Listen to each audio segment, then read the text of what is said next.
참 예수님, 대구 가톨릭 평화방송 이상재 가스톨 신부입니다. 기쁜 소식 밝은 세상 CPBC 대구 가톨릭 평화방송의 후원 회원이 되어 하느님 보시기에 아름다운 세상 함께 만들어 보면 어떨까요?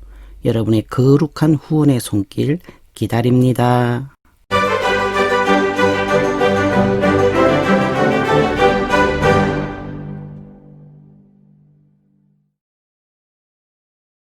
찬매수님, 이번 9월 한 달 동안 대구 가톨릭 평화방송 신앙 특강을 통해 만나게 될 저는 현재 교구 성서 사도직 담당으로 임하고 있는 여한준 로젤로 신부입니다. 이렇게 만나 뵙게 돼서 참으로 기쁘고 또 감사합니다.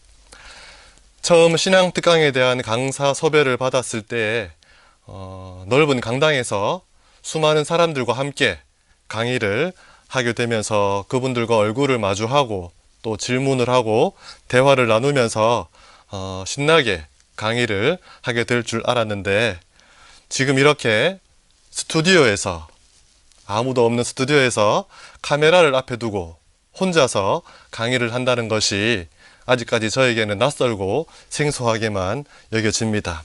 하지만 코로나19 사태로 많은 것이 변화된 이 시점에서 제가 감수하고 또 감내해야 할 부분이라 생각을 하면서 기쁘게 이 시간을 준비해 왔습니다. 모쪼록 수시로 미사가 중단되고 혼란스러운 이 시기에 오늘 이 시간이 여러모로 지쳐있을 여러분들에게 신앙을 통해서 힘을 줄 수 있는 위로와 격려가 되고, 또 신앙인으로서 살아가는 우리 모두에게 예수 그리스도를 통해 희망을 찾고 새로움을 발견하는 그런 소중한 시간이 되기를 간절히 바라봅니다. 먼저 이 시간을 시작하며 시작기도 함께 바치겠습니다. 오늘 시작기도로 루카복음 2장 1절에서 14절까지의 말씀을 함께 들으시겠습니다. 성부와 성자와 성령의 이름으로 아멘. 그 무렵 아우구스투스 황제에게서 칙령이 내려 온 세상이 호적 등록을 하게 되었다. 이 첫 번째 호적 등록은 퀴리니우스가 시리아 총독으로 있을 때 실시되었다. 그래서 모두 호적 등록을 하러 저마다 자기 본향으로 갔다. 요셉도 갈릴레아 지방 나자렛 고을을 떠나 유다 지방 베들레헴이라고 불리는 다윗 고을로 갔다. 그가 다윗 집안의 자손이었기 때문이다. 그는 자기와 약혼한 마리아와 함께 호적 등록을 하러 갔는데 마리아는 임신 중이었다. 그들이 거기에 머무르는 동안 마리아는 해산날이 되어 첫 아들을 낳았다. 그들은 아기를 포대기에 싸서 구유에 누였다. 여관에는 그들이 들어갈 자리가 없었던 것이다. 그 고장에는 들에 살면서 밤에도 양떼를 지키는 목자들이 있었다. 그런데 주님의 천사가 다가오고 주님의 영광이 그 목자들의 둘레를 비추었다. 그들은 몹시 두려워하였다. 그러자 천사가 그들에게 말하였다. 두려워하지 마라. 보라, 나는 온 백성에게 큰 기쁨이 될 소식을 너희에게 전한다. 오늘 너희를 위하여 다윗 고을에서 구원자가 태어났으니 주 그리스도이시다. 너희는 포대기에 쌓여 구유에 누워있는 아기를 보게 될 터인데 그것이 너희를 위한 표징이다. 그때 갑자기 그 천사 곁에 수많은 하늘의 군대가 나타나 하느님을 이렇게 찬미하였다. 지극히 높은 곳에는 하느님께 영광, 땅에서는 그분 마음에 드는 사람들에게 평화. 성부와 성자와 성령의 이름으로 아멘. 신앙 특강을 지금 하려고 합니다. 신앙 특강. 우리 교우들은 미사 때마다 본당 신부님의 좋은 강론 말씀을 듣고 계실 것이고, 또 레지오 마리의 주회합을 가면 좋은 훈화를 듣게 될 것이고, 대림시기나 사순시기 혹은 단체별로 갖게 되는 피정이나 성지 순례에 참가하여 지금껏 수많은 좋은 이야기, 다양한 특강들을 들어오셨을 거라 생각이 듭니다. 그리고 그런 특강은 여러분들의 신앙생활에 분명 큰 활력소가 되어 주었을 것이라 생각을 합니다. 하지만 분명한 것은 강의와 특강은 말 그대로 신앙생활의 활력소라는 것입니다. 지금 여러분들이 듣고 계신 이 신앙특강 역시 마찬가지일 것입니다. 그렇다면 신앙생활의 활력소가 아닌 본질은 무엇인가? 바로 하느님과의 만남, 하느님과의 친밀한 인격적인 관계, 그리고 내가 직접 하느님 나라를 살아가는 것입니다. 성경 공부, 교리, 신학, 아무리 많은 강의나 특강을 들어도 그것이 하느님과의 만남을 기쁘게 만들어주지 못하고 하느님과 나와의 관계를 더욱 돈독하게 만들어주지 못하며 내가 하느님 나라를 살아갈 수 있는 원동력이 되지 않는다면, 그래서 나의 삶에 아무런 영향을 주지 않는 그런 특강을 들어왔다면, 그래서 나는 아무런 삶의 변화를 일으키지 못하고 살아왔다면 여러분들이 지금까지 들으신 특강은 그저 감동적인 소설 하나 읽은 것, 한 편의 좋은 영화를 본 것, 그것과 다를 바가 없을 것입니다. 저도 사제로 15년째 살아가고 있지만 만나는 사람들마다 저에게 신부님 좋은 말씀 좀 해주십시오, 한 말씀 부탁드립니다 라는 청원을 많이 듣습니다. 또 신자들은 그때마다 많은 사제들과 수도자들에게 좋은 이야기를 많이 들어왔으리라 생각을 합니다. 그래서 농담처럼 이런 말이 있죠. 사제들은 입이 천국 가고 신자들은 귀만 천국 간다. 자, 우리가 이 신앙특강을 통해서 우리 온 존재가 마음과 정신과 육체가 하나가 되어 하느님 나라에 가기 위해서는 우리가 하느님을 만나야 하고 그분과 좋은 관계를 맺고 유지해야 하며 실제로 내가 이 세상에서 하느님 나라를 살아가기 위한 구체적인 변화와 실천이 필요하다는 것입니다. 이런 고민을 가지고 이번 특강인 4번의 시간을 준비하기 위해 저는 정말로 많은 고민을 해왔습니다. 어떻게 여러분들이 이 시간을 통해 하느님을 만나고 또 하느님과의 관계에 도움이 되고 지금부터 여러분의 삶이 변화되어 하느님 나라를 살아갈 수 있는 그런 활력소를 드릴 수 있을지 고민을 해보았습니다. 그러다 보니 나는 왜 세례를 받았고 나는 왜 신앙인으로 살아가는가? 그렇다면 신앙인은 그리스도인은 지금 어떻게 살아가야 하는가라는 질문에 대한 답변을 제 나름대로 드려보면 좋겠다라는 생각을 하게 되었죠. 왜냐하면 신앙인이란 말 안에는 하느님이 계시고 또 내가 있습니다. 신앙인.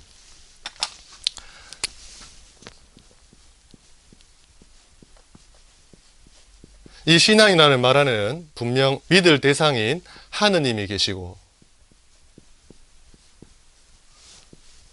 한 인간인 내가 그 안에 들어 있습니다. 이런 물음에 해답을 찾기 위해서 무엇을 말할 수 있을까? 하느님에 대해서 잘 알 수 있는 것, 또 이 세상을 살아가는 나와 나의 삶에 대한 이해를 도울 수 있는 지혜는 우리가 과연 어디에서 구할 수 있을까요? 신앙인이기에 하느님과 사람이기에 나에 대한 물음에 대한 답변은 과연 어디에서 아니면 누구에게서 찾을 수 있을까 하는 고민을 해보았습니다. 여러분은 신앙인으로서 어떻게 살아가야 하는지, 하느님과 나와의 관계, 하느님과 나와의 만남은 무엇이며 그런 나는 지금 어떻게 살아가야 하는가에 대한 해답을 어디서 찾고 계십니까? 저는 예수 그리스도에게서 찾았습니다. 예수 그리스도. 굉장히 많이 듣고 친숙하게 말하는 표현일 것입니다. 신성과 인성의 결합으로 이 땅에 우리에게 오신 하느님의 아들 예수 그리스도는 참 하느님이시며 참 인간이십니다. 여러분, 누군가가 여러분들에게 예수님은 하느님이야 사람이냐라고 물으면 여러분들은 어떻게 대답하십니까? 한때는 사람이었고 지금은 하느님이야. 혹은 반틈은 사람이고 반틈은 신이야. 이렇게 대답하시면 안 됩니다. 예수님은 분명 참 하느님이시며 참 사람이시기 때문에 우리가 예수 그리스도가 누구인지를 알게 되면 하느님이 누구인지를 알게 되고 내가 누구이며 어떻게 살아가야 되는지도 동시에 알게 됩니다. 그래서 역사의 예수라는 한 인물에 대한 탐구가 바로 신앙의 그리스도에 대한 이해가 될 수 있습니다. 그래서 예수님의 생애를 살펴보며 그 생애에 대한 의미를 생각해 보면 예수님이 살았던 이 세상을 살고 있는 내 삶의 의미를 다시 깨우칠 수 있게 됩니다. 따라서 예수 그리스도의 생애에서 중요한 순간들의 의미를 되새겨보고 그런 예수님의 삶에 비추어 신앙인으로 살아가는 지금 나의 삶을 한번 재조명해보는 시간을 가지면 좋겠다라는 생각이 들어 저는 9월 한 달 신앙 특강의 주제를 예수님의 생애의 신비 그리고 우리라고 정해 보았습니다. 자, 이렇게 특강의 전체적인 주제는 정해졌어요. 그런데 이 주제를 선택하고 나니 예수님의 삶 전체에서 과연 중요한 몇 가지를 제가 감히 선택한다는 것이 결코 쉬운 일이 아니었습니다. 왜냐하면 33년이라는 지상에서 머물렀던 예수님의 삶 전체 모든 순간순간이 영원하신 하느님께서 이 지상에서의 시간을 보내신 귀중하고 신비로운 순간이었기 때문입니다. 그래서 고민 끝에 우리와 똑같은 인간의 모습으로 지상에 오신 예수님의 탄생, 우리도 탄생을 겪었죠. 또 하느님의 아들로서 공생활을 시작하신 첫 걸음인 예수님의 세례, 우리도 세례를 받았습니다. 지상에서 참된 구원자로 당신의 사명을 완수하신 죽음, 우리도 죽을 것입니다. 그리고 그분의 영광스러운 부활이라는 네 가지 사건에 대한 의미를 이 시간을 통해 다시 한번 생각해보고 그 예수님의 네 가지 사건에 지금 나의 삶을 대입시켜 우리의 탄생, 우리의 세례, 우리의 죽음은 무슨 의미가 있으며 또 나의 부활은 과연 어떤 것일까를 한번 희망해보는 그런 시간이 되면 좋겠다라는 생각에서 이번 9월달 신앙특강의 주제를 정하게 되었습니다. 자, 그럼 그 첫 시간은 오늘 여러분들과 함께 예수님의 탄생에 대해서 한번 시작해 보겠습니다. 오늘 시작 기도로 예수님의 탄생에 관한 루카 복음사가의 말씀을 우리는 이미 들었습니다. 본격적으로 강의를 시작하며 우리 여러분들에게 기본적인 몇 가지를 베이스에 깔고 시작하기 위해 몇 가지 생각을 먼저 해볼 텐데요. 지금 이 방송을 듣고 계신 여러분들의 종교는 과연 무엇입니까? 라고 제가 질문을 드린다면 여러분들은 아마도 천주교입니다. 혹은 가톨릭입니다. 그리스도교입니다. 라고 대답을 하시겠죠. 아니면 성당에 나가는데요. 라고 말하는 분도 계실 겁니다. 맞습니다. 우리가 믿는 종교를 이렇게 다양한 말로 표현할 수 있지만 이 모든 것을 포괄하는 하나의 단어는 바로 그리스도교라는 것입니다. 여러분은 지금 그리스도교의 교라는 종교를 믿고 계신 겁니다. 그렇다면 또다시 그러면 그리스도교가 뭡니까? 라고 여러분들에게 묻는다면 과연 어떻게 대답하실 겁니까? 그리스도교. 이렇게 대답하실 수 있습니다. 우리와 똑같은 한 인간의 모습으로 내가 살고 있는 이 세상을 똑같이 살았던 예수라는 한 사람을 구원자, 살아계신 하느님의 아들 그리스도라고 믿는 종교가 바로 그리스도교입니다 라고 대답을 하실 수 있겠죠. 다시 말해 예수는 그리스도야 라고 고백하고 그것을 믿는 사람들이 바로 그리스도교인입니다. 이렇게 예수는 그리스도야 라는 신앙을 고백한 사람의 모범이 과연 누구일까요? 바로 베드로 사도입니다. 불과 몇 주 전에 주일 복음 말씀으로 제 기억이 나는데요. 예수님께서 카이사리아 필리피 지방에 다다르시자 제자들에게 이렇게 물으십니다. 사람들이 나를 누구라고 하느냐? 그러자 제자들은 쉽게 대답을 할 수 있습니다. 왜냐하면 동네 사람들이 얘기하는 걸 들은 대로 전해주기만 하면 되기 때문에 그렇습니다. 세례자 요한이라고 하던데요. 어떤 사람은 엘리야라 하고 또 어떤 이들은 예레미야나 예언자 가운데 한 분이라고 합니다라고 대답을 합니다. 참 쉽게 대답할 수 있습니다. 왜? 내 대답이 아니라 다른 사람의 대답을 전해주는 것이기 때문에 내가 책임질 필요가 하나도 없습니다. 하지만 예수님께서는 이로써 끝나지 않고 또다시 질문하시죠. 그러면 너희는 나를 누구라고 하느냐? 다른 사람들이 너희에게 나에 대해서 말해준 거 말고 네가 다른 사람에게 나에 대해서 어떻게 이야기하느냐라고 본질적인 질문을 던지신 겁니다. 제자들은 아마 쉽게 대답하지 못했을 것입니다.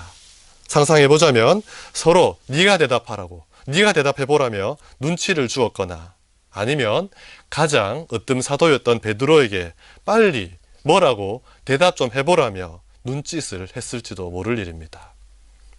그때 베드로가 이렇게 대답을 하죠. 스승님은 살아계신 하느님의 아드님 그리스도이십니다. 자, 정답이었습니다. 정답.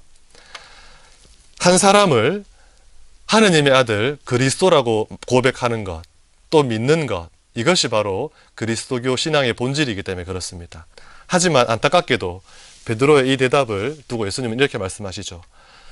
너의 그 말은 육에서 나온 것이 아니라 하늘에 계신 내 아버지께서 너에게 일러주신 것이다 라고 얘기를 합니다. 맞죠? 왜냐하면 정답을 얘기했지만 그대로 실제로 믿고 삶으로 실천하지는 아직까지 못했기 때문에 그렇습니다. 하지만 그 정답 역시 훌륭하죠. 지금 내 옆에서 같이 먹고 같이 살고 자고 같이 이야기하고 같이 살아가는 한 인간에게 당신은 하느님의 아들 메시아 구원자 그리스도이십니다 라고 대답을 할 수 있었던 것, 하느님께서 가르쳐준 대로 그대로 말할 수 있었던 것, 훌륭한 대답이라고 생각을 합니다. 예수님께서는 이런 베드로의 신앙 고백 위에 교회를 세우셨고 지금도 베드로와 같은 신앙을 고백하는 사람들, 즉 지금의 우리들의 신앙 위에 그리고 우리들의 신앙을 위해 교회가 존재하고 있는 것입니다. 여기서 잠깐만요. 여러분들이 베드로였다면 과연 예수님께 어떤 대답을 드렸을까 한번 생각해 보십시오. 교리 시간에 배워서 알고 있고 수없이 들어서 저절로 입으로 고백할 수 있는, 그래서 외우고 있고 알고 있는 예수님 말고 지금 나는 예수님을 누구라고 생각하고 알고 있고 믿고 또 살고 있는지 한번 생각하고 넘어가야 될 부분인 것 같습니다.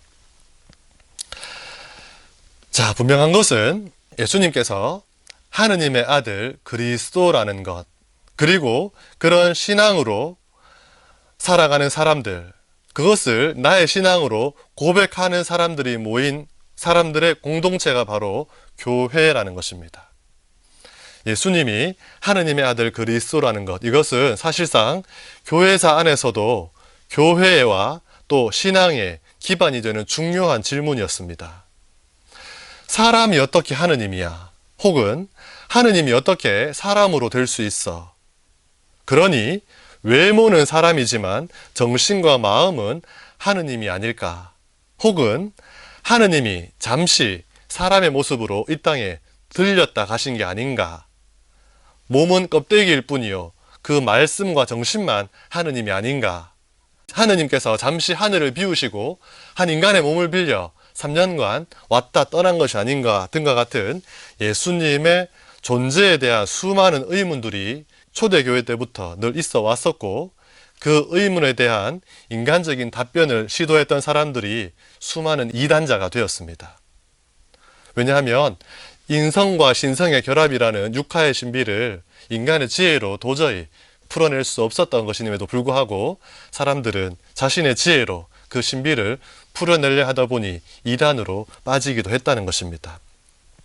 그래서 451년 칼체돈 공의회에서는 죄를 제외한 모든 점에서 우리와 똑같으시다.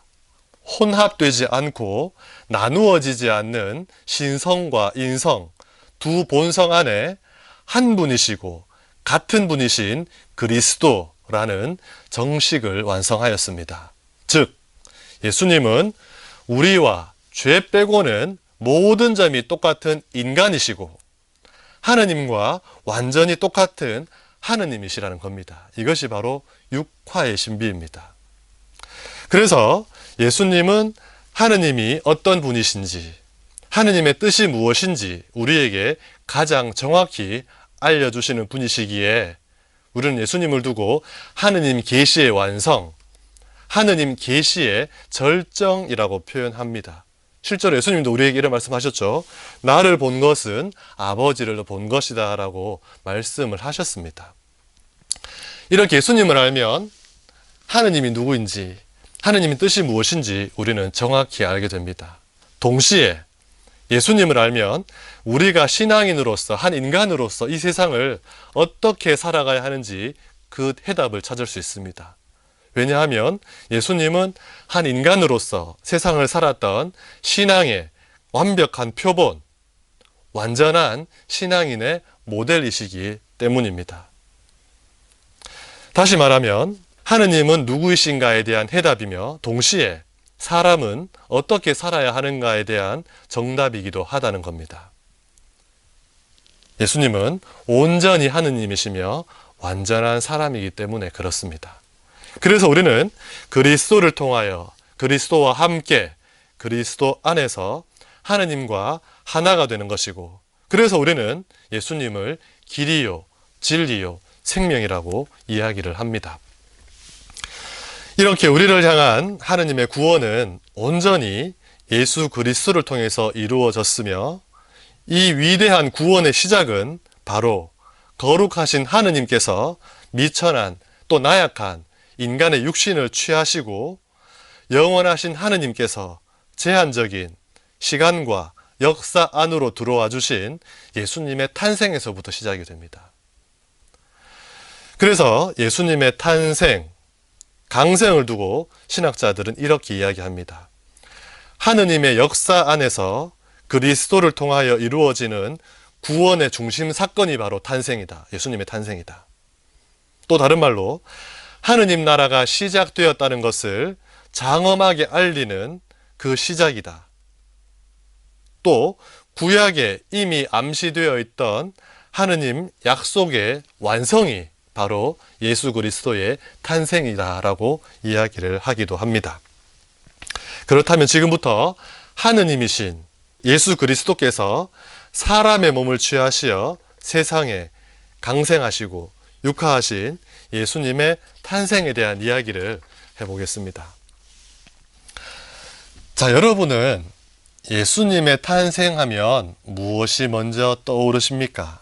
예수님의 탄생, 뭐가 제일 먼저 생각나십니까? 크리스마스, 맞죠? 카드와 선물로 장식된 크리스마스의 따뜻한 분위기, 신나는 캐롤, 혹은 거룩하고 신비롭고 장엄한 성탄 미사와 즐거운 축하 파티, 아니면 마국간에서 출산을 준비했던 성 요셉과 성모 마리아의 노고와 첫 아들을 품에 안은 부모의 기쁨, 이런 모든 감성과 사전 지식은 잠시 내려두시고 예수님의 탄생에 대한 신학적인 의미에 대해서 지금부터 생각해보는 시간을 갖겠습니다. 먼저 예수님의 탄생을 이야기할 때만 쓰는 단어들이 있어요. 바로 강생, 육화라는 겁니다.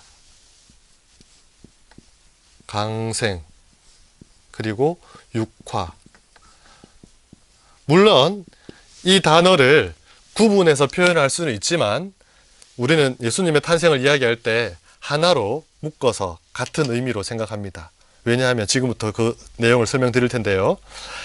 강생육하라는 단어, 이 단어는 한 사람의 탄생을 이야기하는 단어가 맞아요. 하지만 일반 사람들의 탄생에 대해서는 쓰지 않습니다. 오직 예수님의 탄생에서만 쓸 수 있는 단어가 바로 강생과 육하입니다. 여러분도 마찬가지죠. 집에 사랑하는 아기가 태어났을 때, 혹은 며느리, 아들이 손주를 봤을 때, 혹은 옆집에서 친한 지인들이 어떤 아기를 태어나는 것을 축하해주고 보러 갔을 때, 아, 그 집에 누가 강생했다, 우리 집에 손녀딸이 새로 육하했다라는 말을 쓰지는 않습니다. 오직 예수님의 탄생을 이야기할 때만 사용하는 이 강생과 육하라는 단어는 과연 어떤 의미일까요? 사실 예수님의 놀라운 탄생을 설명하기 위해서는 여러 가지 신학적 용어들이 활용이 됩니다. 먼저 하느님인데 인간이 되셨다, 휴먼, 인간이 되셨다는 의미를 부각시키기 위해서 후마나시오라는 말을 쓰기도 합니다. 후마나시오, 휴먼, 인간화가 되었다라는 뜻입니다. 인간화. 또 한 가지, 신성이신 하느님이 인성을 취하셨다, 인성을 취하기를 받아들이고 수용하셨다라는 의미를 강조하기 위해 수용함이라는 뜻인 아숨시오라는 단어를 쓰기도 합니다. 또 다른 말로 거룩하고 영원하신 하느님이 자신의 이 영광된 자리를 비워내시고 포기하셨다라는 말로 자기 비움이란 뜻인 케노시스라는 단어를 사용하기도 합니다. 그런데 가장 흔히 사용하는 말, 인간의 육 안으로 들어오셨다라는 표현인 인까르나시오라는 말을 씁니다. 까르네라는 말은 육, 살덩어리, 우리가 말하는 고기 덩어리, 이런 뜻입니다. 육. 근데 그 안으로 들어옴이 되다라는 인까르나시오라는 말을 가장 많이 쓰고, 인까르나시오라는 용어를 우리 한국말로 번역해서 쓸 때 강생 혹은 육화라고 쓰는데, 말 그대로 강생은 내려오셨다, 아래로 내려오셨다는 뜻이고, 동시에 육화는 한 인간의 육을 취하셨다라는 뜻이기도 합니다. 이렇게 예수님의 탄생을 다양한 용어로 표현하는 이유가 있는데, 사람들이 지어낸 용어가 아니고 사실은 성경에서 이런 용어를 쓰게끔 증언을 해 두었기 때문에 성경의 내용을 근거로 이런 여러 가지 단어들을 예수님의 탄생에 비추어 사용을 한다는 것입니다.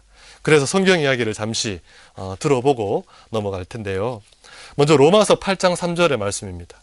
하느님께서는 당신 아드님을 죄 많은 인간의 모습으로 보내셨습니다 라고 바오로 사도가 말씀을 하십니다. 바로 후마나시오라는 의미가 들어가 있는 거죠. 또 갈라티아서 4장 4절에 이런 말씀이 있어요. 때가 차서 하느님께서는 당신의 아드님을 보내시어 한 여인에게서 태어나 그 이는 율법 아래 놓이게 된 것이다. 아숨시오, 인간의 나약한 본성을 수용하다라는 뜻이 포함되어 있습니다. 또 필립비서 2장 6절, 그리스도는 하느님의 모습을 지니셨지만 자신을 비우시어 종의 모습을 취하셨다라는 말도 들어보셨을 거예요. 바로 자신을 비워내는 케노시스가 여기에 해당됩니다. 이 밖에도 고린토 1서 8장 9절에 그분은 부요하셨지만 여러분을 위하여 가난하게 되셨습니다. 당신의 가난으로 여러분을 부요하게 되도록 하려는 것입니다. 또 요한복음서 보면 이렇죠. 말씀이 사람이 되시어 우리 가운데 머무르셨다. 하느님께서는 세상을 너무나 사랑하신 나머지 외아들을 내어주시어 그를 믿는 사람은 누구나 멸망하지 않고 영원한 생명을 얻게 하셨다 등등, 이런 성경 말씀을 토대로 예수님의 탄생을 이야기하는 여러 가지 신학적 용어들이 생겨났다는 것 알고만 넘어가시면 됩니다. 예수님의 탄생에 관한 이렇게 다양한 성경의 표현들을 우리는 강생, 육하라는 말로 종합해 볼 수 있는데요. 그렇다면 그리스도교 구원의 중심 사건이자 그리스도교, 어쩌면 그리스도교의 시작, 또 하느님 나라가 시작되었다는 것을 알려주는 장엄한 메시지인 예수님의 탄생, 즉 강생이 이 세상에 혹은 지금 나에게 주는 의미는 무엇인가? 예수님의 강생 의미를 한번 살펴보겠습니다. 자, 어떤 한 가정에서 새 생명이 탄생한다는 것은 참으로 기쁘고 감사하고 또 은혜로운 일일 것입니다. 생명의 신비, 그 자체가 아마 신비함, 놀라움 그 자체라는 생각이 듭니다. 그리고 한 생명의 탄생으로 많은 것이 변화된다는 것을 우리는 알고 있습니다. 자, 부부가 살고 있는 한 집안에 아기가 새로 태어났어요. 이제 여보, 자기, 남편이라고 불리던 한 남자는 아빠라는 새로운 이름을 갖게 됩니다. 또 마찬가지 한 여인, 아내는 엄마, 어머니라는 새로운 이름을 갖게 됩니다. 존재가 변하는 것입니다. 뿐만 아니죠. 집안 곳곳에 아이들을 위한 장식과 아이들에게 필요한 물건들로 채워지기 시작합니다. 날카롭고 뾰족한 모서리는 둥글둥글하고 부드러운 것으로 바뀌고 모든 위험한 것은 사라지며 모든 것이 아이에게 맞추어 가정 환경이 바뀌게 됩니다. 그 집에 들어가는 사람들의 마음가짐도 달라지게 됩니다. 지금이야 방역 문제 때문에 손소독, 손 씻기가 잘 되고 있지만 예전 같은 경우에 한 아이가 태어난 집에 들어갈 때 깨끗한 옷을 입고 손을 씻고 아이를 보고 만지고 했던 것 여러분도 기억나실 겁니다. 또 부부가 보내고 있던 일상의 시간은 모든 것이 아이에게 맞추어집니다. 잠자는 시간도 달라지고 밥 먹는 시간도 달라지고 커피를 마시고 휴식을 취하는 시간도 달라집니다. 이렇게 한 생명의 탄생으로 사람의 호칭이 바뀌고 존재가 바뀌고 생각과 마음가짐이 달라지고 시간과 환경이 완전히 변화됩니다. 지금까지 한 번도 살아본 적이 없는 새로운 삶이 시작되고 새로운 장소, 새로운 시간을 살아가게 된다 할 수 있을 겁니다. 이렇게 한 아이의 탄생이 가져오는 변화와 효과가 이 정도라면 인류의 구원을 위해 하느님의 아들 예수 그리스도가 탄생한 이 사건, 이 예수님의 탄생은 이 세상에 얼마나 큰 변화를 가져다 주었을까요? 예수 그리스도의 탄생이 과연 세상에는 어떤 의미로 다가왔을까요? 세상의 시간, 세상의 공간, 세상의 모든 관계와 호칭, 존재, 과연 어떻게 변화가 되었을까요? 한 인간의 탄생으로 한 부부의 모든 것이 달라졌듯이 예수님의 탄생으로 세상 모든 것이 변화가 되었습니다. 그래서 예수님의 탄생을 신학적인 의미로 새로운 창조다라고 이야기를 합니다. 새로운 창조.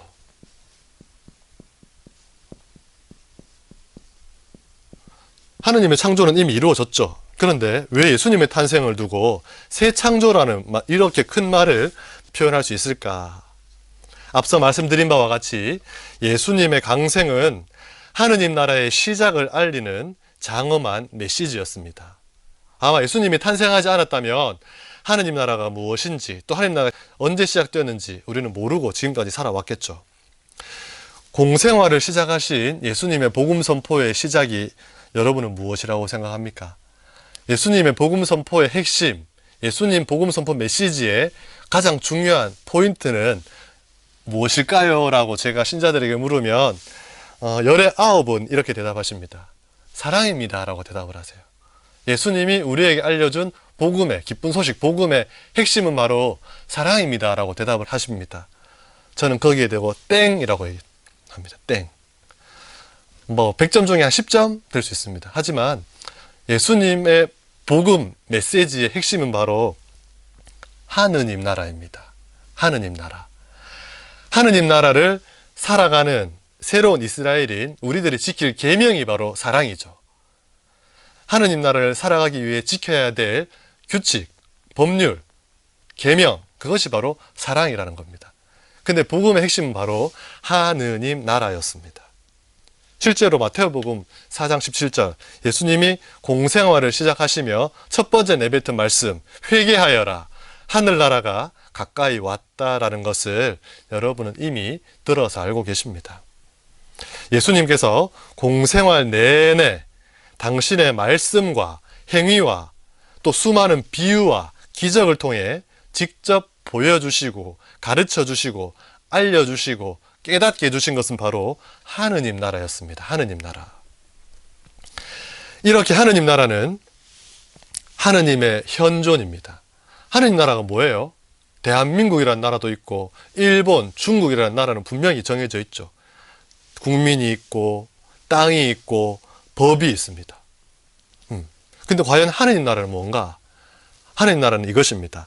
하느님이 머무시는 곳, 하느님의 현존, 혹은 다른 말로 하느님께서 다스리는, 하느님의 다스림이 이루어지고 있는 상태, 곧 하느님께서 사람들 사이에 살아계시고 하느님이 이 땅에 우리와 함께 계신다는 놀라운 현실을 예수님이 우리에게 가져다 주신 겁니다.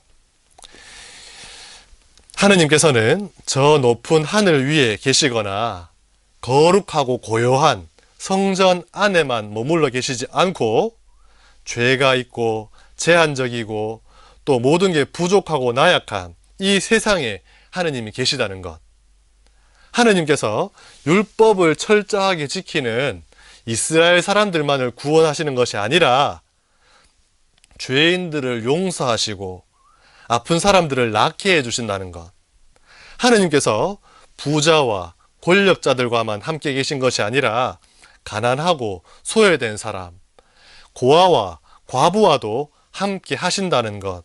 다시 말해 하느님께서 사람들에게 친히 가까이 다가오시어 그들과 함께 계신다는 것은 이전까지 한 번도 들어본 적이 없는 새로운 소식이었습니다. 정말 나약하고 힘없고 소외되고 가난한 사람들, 지금까지 하느님 구원으로부터 배제되었다, 제외되었다고 생각하는 사람에게는 정말 그야말로 구원의 기쁜 소식이 아닐 수 없을 것입니다. 예수님께서는 이렇게 사람들에게 하느님을 온전히 가져다 주셨고 하느님 나라를 사람들에게 알려주었습니다. 왜? 살 수 있도록. 그러니 예수님의 강생은 성부의 결단과 성자의 순명과 성령의 활동으로 이루어진 새로운 시대의 개막이라는 것입니다. 그리스도를 통하여 구원될 새로운 세상의 창조였다는 것입니다.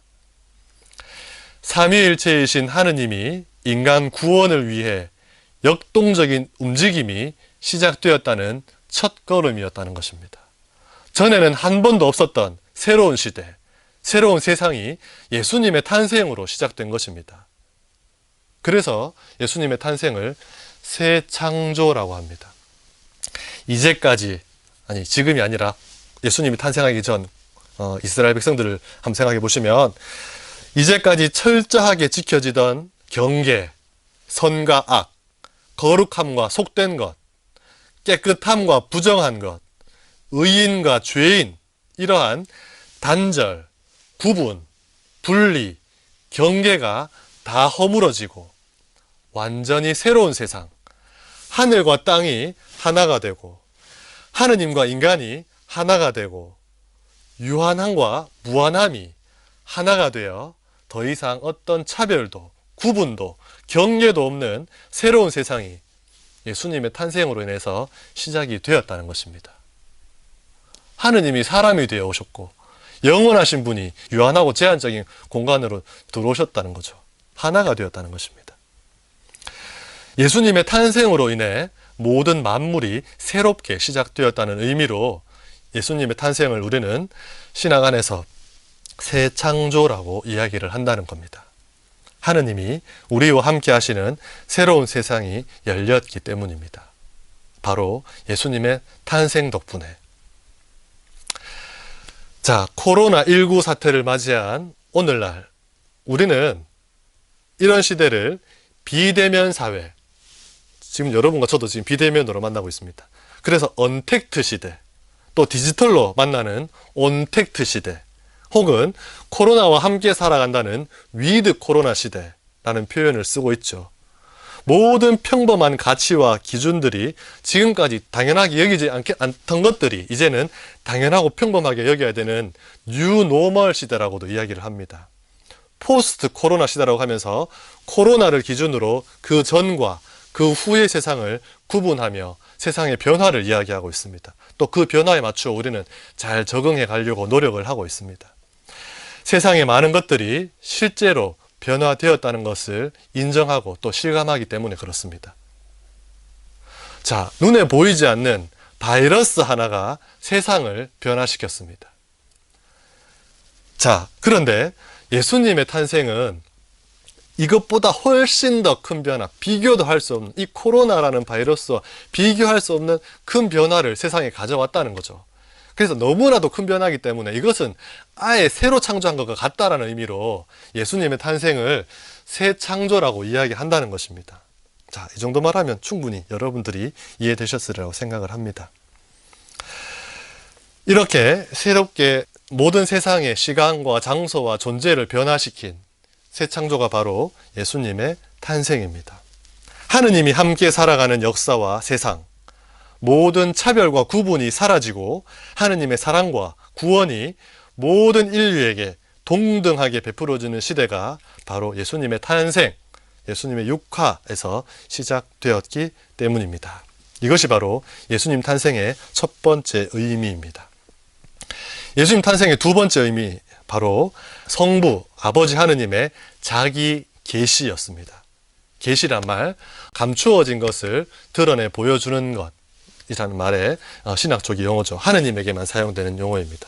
감추어진 것을 하느님께서 자신의 자유의지로 열어서 드러내 보여주신다는 뜻이죠. 계시. 예수님의 탄생의 두 번째 의미는 바로 하느님의 자기 계시이고, 하느님의 계시, 예수님을 통해서 세상에 드러난 하느님의 모습은 무엇인가? 바로 사랑이었죠. 이렇게 예수님의 탄생을 통해서 세상에 하느님이 누구신지가 드러났고, 그렇게 드러난 하느님은 바로 사랑이시라는 겁니다. 어떤 사랑? 자신을 내어주는 사랑이라는 거죠. 그래서 예수님 강생, 탄생, 육화의 두 번째 의미는 하느님의 자기 계신데, 이렇게 드러난 하느님은 바로 사랑이라는 것. 그 사랑은 바로 다른 게 아니라 자신을 내어준다는 거라는 것이 드러났다는 거죠. 그래서 우리는 신학적인 용어로 이것을 하느님의 자기 양여라고 합니다. 자, 좀 어려운 단어일 수 있는데 이 말을 좀 설명을 드려보면 이렇습니다. 예수님의 탄생으로 세상에 드러난 사실 중에 하나는 바로 하느님은 사랑이시다였습니다. 세상 창조 때부터 사실 하느님은 늘 사랑이셨죠. 그리고 그 사랑의 표현 방식은 다른 것이 아니라 자기 자신을 내어주는 것이었습니다. 신학에서 자기를 내어주는 것이라는 표현으로 자기 양여라고 씁니다. 이는 타자에게 자신을 던지다라는 뜻인데, 하나님께서는 늘 이렇게 자신을 주는 방식으로 우리를 사랑해 오셨습니다. 하느님이 사랑 안에서 하느님이 아닌 것에게 자신을 주시기로 선택한 결과 중에 첫 번째는 바로 창조였습니다. 말씀으로 모든 것이 창조되었죠. 모든 것이 하느님 말씀으로 만들어졌습니다. 하느님이 당신을 내어주신 겁니다. 세상을 너무나 사랑하신 나머지 결국 어떤 일이 벌어지냐? 당신 외아들을 내어주시는데, 이 외아들은 당신과 같은 분이시기에, 즉 당신 자신을 온전히 내어주신다고 할 수 있겠죠. 성자께서는 자신의 생각과 의지와 생명, 즉 자신의 전 존재를 인류를 위해 내어주는 방식으로 구원을 완성하셨습니다. 하느님께서 창조 때에 하느님께서는 세상을 사랑하셔가지고 창조하셨어요. 당신을 내어주는 방식으로. 왜? 사랑하기 때문에. 이번에는 구원하기 위해서 당신 자신을 내어주시는데 성자라는 방식으로 내어주십니다. 그렇게 오신 예수님은 인류를 구원하기 위해 자신을 아버지께, 우리에게 내어주시죠. 그래서 자신의 목숨마저 내어주시기 때문에 십자가에 못 박혀 돌아가시고 우리는 구원의 희생제사를 통해서 구원받을 수 있는 거죠. 이런 이야기들을 신학자 칼 라너는 하느님의 이런 자기 양려를 이렇게 설명을 합니다. 그대로 읽어드릴게요. 한번 천천히 들어보십시오. 하느님은 단순히 창조주로서 자신과는 동떨어진 하나의 세계를 자기와 별다른 어떤 것으로 건설하는 분이 아니시고, 오히려 그분 자신을 세상에 주어버리고 이 세계와 운명을 같이 하는 분이시다. 하느님은 주는 자일 뿐 아니라 또한 그 선물 자체이시다. 이것이 바로 자기 양녀에 대한 칼 라너의 설명입니다. 자신을 주는 것, 누군가를 사랑해 본 사람은 아마 벌써 이해하고 계실 겁니다. 사랑해 본 사람. 사랑하는 마음을 표현하는 것 중에 하나는 선물을 주는 거죠. 사랑, 가지고, 소유하고, 빼앗고, 착취하고, 내 것으로 만드는 것 아니죠. 오늘부터 너를 사랑하기 때문에 너 내 거 하자. 틀린 말입니다. 사랑하기 때문에 나 네 거가 되어야 되는 거죠. 주는 겁니다. 주는 것. 사랑하는 사람을 위해 소비하는 돈이나 시간, 노력과 고민과 힘은 하나도 아깝지 않습니다. 그것이 이렇게 큰 내 사랑을 표현할 수 있다면 그것이 어떤 것이든 주는 것이 하나도 아깝지 않고 오히려 내 큰 사랑을 표현하지 못해 안타깝고 주고도 더 주지 못해 애가 탈 뿐입니다. 그래서 자기 자신을 선물로 내어주려고 하고 자신의 목숨까지도 사랑하는 사람을 위해 바칠 수 있게 됩니다. 꼭 남녀 간의 이성적인 사랑이 아니라도 우리는 부모님을 통해서 이런 사랑을 잘 알 수 있습니다. 옛말에 이런 게 있죠. 부모님은 자녀에게, 자식에게 10개를 다 주고 나서도 1개를 더 못 주기 때문에 늘 안타까워하고, 자식은 부모에게 10개를 받고도 1개를 더 안 준다고 속상해 한다는 말이 있습니다. 자, 이런 부모님의 사랑을 받아본 사람이라면 아마 하느님의 사랑이 무엇인지, 예수님을 통해 드러난 하느님의 계시인 자기 양녀가 무엇인지 충분히 이해를 하실 겁니다. 이렇게 자신을 내어주는 방식으로 사랑하시는 하느님이 당신을 세상에 전부 다 내어주신 사건이 바로 예수님의 강생입니다. 예수님의 탄생. 이런 예수님의 강생을 통해 하느님께 바치는 제사는 동물의 목숨을 바치는 것이 아니라 자기 자신을 바치는 제사가 되었습니다. 이제 사랑은 자신의 목숨을 바쳐 이웃을 사랑하는 것이 완전한 사랑이라는 것이 밝혀졌습니다. 이렇게 예수님의 강생으로 하느님의 사랑이 무엇이며 하느님 당신이 바로 사랑이시라는 것이 세상에 드러난 것입니다. 예수님의 탄생으로 하느님의 사랑이 온전히 드러났고 예수 그리스도 안에서 하느님 사랑과 이웃 사랑이 둘이 아니라 별개가 아니라 하나라는 것이 밝혀졌습니다. 예수님의 탄생 전 이스라엘 사람들에게 하느님을 사랑하는 방법은 예배를 잘 드리고 율법을 잘 지키는 것이었습니다. 그리고 이웃을 사랑하는 것과 철저히 구분되어 있었습니다.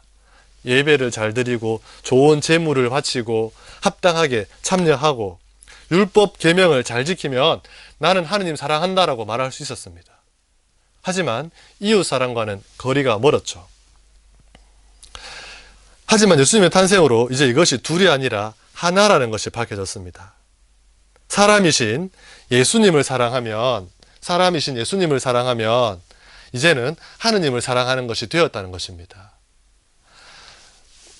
하느님 사랑과 이웃 사랑에 대한 복음 말씀 듣고 많은 강론도 듣고 또 실천해야 된다는 것을 여러분 알고 계시죠? 근데 하느님 사랑과 이웃 사랑 자꾸 저 자신도 때로는 저절로 구분이 되어져요. 근데 이것을 통합하는 방법이 무엇일까? 제 해결 방법은 바로 예수 그리스도였습니다. 예수님을 사랑해버리니까 한 인간을 사랑하는 게 되고 예수님을 사랑하니까 하느님을 사랑하는 게 되더라고요. 왜냐하면 예수님은 참 하느님이시고 참 사람이시기 때문입니다. 그럼 예수님 사랑하면 어떻게 됩니까? 기쁘게 성당에 가서 미사에 참여하고 지켜야 될 계명들을 잘 지키며 동시에 예수님 사랑하면 어떻게 됩니까? 예수님 어디에 계신다 했어요? 이웃들 안에 계신다고 했습니다.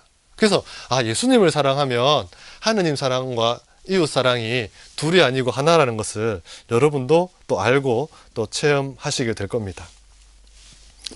이렇게 예수님의 탄생으로 하느님이 계시되었는데 그 계시는 바로 하느님은 자기 양녀라는 것입니다.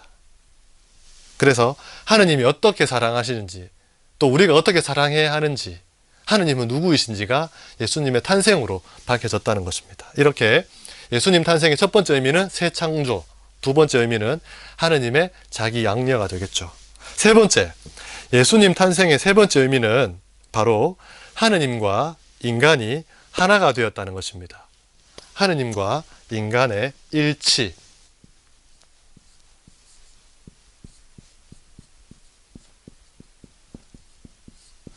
예수님의 탄생으로 하느님과 인간이 하나가 되었다. 말 그대로 이미 수차례 설명드렸다시피 신성과 인성이 예수님 안에 하나로 결합되기 때문에 그 자체가, 예수 그리스도라는 존재 자체가 하느님과 인간이 일치해 있는 모습이지만, 이로써 끝나는 것이 아니라 세상을 살아가는 나도, 모든 인류도 이제는 하느님과 일치할 수 있게 되었다는 그 물꼬를 터주었다는 것입니다. 예수님의 강생의 의미를 밝혀주는 표현 중에 하나가 요한복음서 1장 14절의 말씀인데 이거죠. 말씀이 사람이 되셨다는 것입니다. 자, 말씀이 사람이 되셨다. 이거 잠깐 생각해 볼 건데, 여기서 사람이란 말을 다른 말로, 우리말로 살이 되셨다고 할게요. 살이 되셨다. 어휘 중에 있다라는 말이 있습니다. 있다라는 말은 철학적으로 영원성을 상징합니다. 영원성.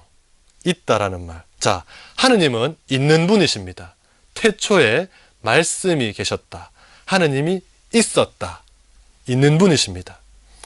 그래서 있다는 영원성의 상징입니다.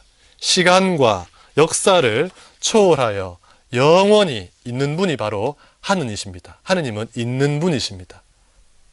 나는 있는 나다라고 더 이상 표현할 게 없죠. 반면 있다 말고 되다라는 말은 시간성의 상징입니다. 시간성. 모든 피조물은 창조되어진 존재입니다. 시작은 없었다는 거죠. 어떤 시점으로 창조되었다는 것입니다. 만들어졌다는 것입니다. 이렇게 봤을 때 요한 복음서에서와 같이 하느님의 말씀은 영원한 존재로서 창조 이전부터 이미 선재하시는 분이셨습니다. 어려운 말 아니죠. 이미 있었다는 거죠. 예수님은 세상 창조 이전부터 삼위일체로 이미 하느님과 함께 존재하셨던 분, 즉 예수님은 되신 분이 아니라 있는 분이라는 겁니다. 창조되어진 피조물이 아니라 영원하신 하느님이라는 말, 다른 말로 예수님은 되신 분이 아니라 있는 분이시다라는 겁니다. 그런데 이 있는 분께서 살이 되셨다는 것, 있는 분께서 사람이 되셨다는 것은 역사 안으로의 자유롭고도 적극적인 동참을 의미합니다. 이미 있는 분이셨어요. 굳이 될 필요가 없는 분이십니다. 피조물이 아니기 때문에. 근데 이 영원성의 상징인 있는 분께서 제한적이고 유한한 살이 되셨다는 것, 이렇게 나의 상태로, 이 인간의 상태로 적극적으로 하지만 자유롭게 동참하셨다는 것을 뜻하는 말입니다. 뿐만 아니라 여기서 살이라는 것은 단순히 지금 이 살 덩어리가 아니라 죄와 고통과 죽음에 예속되어 있는 인간의 나약하고 비참한 조건을 의미합니다. 이렇게 말씀이 자유로운 순종으로 역사 안으로 들어와 역사의 한계성을 기꺼이 수락했다는 표현이 말씀이 사람이 되셨다라는 겁니다. 자, 지금까지 단순히 쉽게 말씀 하느님이 사람이 되셨구나, 예수님이 탄생하셨구나, 이런 의미에서 끝나는 것이 아니라 더 깊게 인간의 나약하고 비참한 한계가 있는 조건으로 있는 분이 굳이 되셨다는 것입니다. 왜 그래야만 했느냐? 자, 요한의 표현인데요. 사도 요한이죠. 요한은 복음서에서 영원하신 하느님이 한계를 둔 역사 안으로 들어오셨다. 초월자이신 하느님께서 인간과 하나가 되셨다는 말을 요한은 이렇게 한 겁니다. 말씀이 사람이 되셨다. 왜 굳이 하느님께서 인간의 몸으로 또 시간이라는 역사 안으로 들어오시고 사람과 일치하셔야 했는가? 그것은 바로 역사를 구제하기 위해서였습니다. 우리를 구원하기 위한 것. 이를 달리 표현하면 사람을 하느님과 일치시키기 위해서였습니다. 다시 말해 하느님이 사람이 되신 이유는 사람을 하느님의 신성에 참여하도록 하기 위한 거였다는 겁니다. 이렇게 예수님의 탄생으로 우리는 하느님과 이제 일치하게 되었습니다. 하느님과 사람이 한 분이시라는 것을 세상에 보여주신 예수님을 통해 우리도 하느님과 하나가 되리라는 것을 희망하고 준비하게 하셨던 겁니다. 우리의 구원은 잘 먹고 잘 입고 잘 쉬며 편하고 행복한 것이 아니라 바로 하느님과 일치하여 하느님과 하나가 되는 것입니다. 그것이 우리가 꿈꾸는 하느님 나라고 그것이 천국이며 그러한 삶이 바로 부활이고 구원입니다. 이렇게 예수님은 당신의 강생으로 구원이 무엇인지 바로 하느님과 우리가 일치하는 것이라는 것을 당신의 탄생으로 우리에게 알려주셨다는 겁니다. 이렇게 예수님의 탄생의 의미를 이 외에도 여러 가지가 있지만 전 여기서 세 가지만 말씀드리려고 합니다. 첫째, 새로운 창조다. 예수님 덕분에 세상이 바뀌었다. 우린 그런 세상을 살아가고 있다. 두 번째, 예수님의 탄생으로 하느님이 누구신지, 그분은 사랑이시고 그 사랑은 바로 자신을 던져주는 거라는 것을 알게 되었다는 것, 강생을 통해서. 예수님 탄생의 세 번째 의미는 바로 하느님과 인간을 일치시키셨다는 것.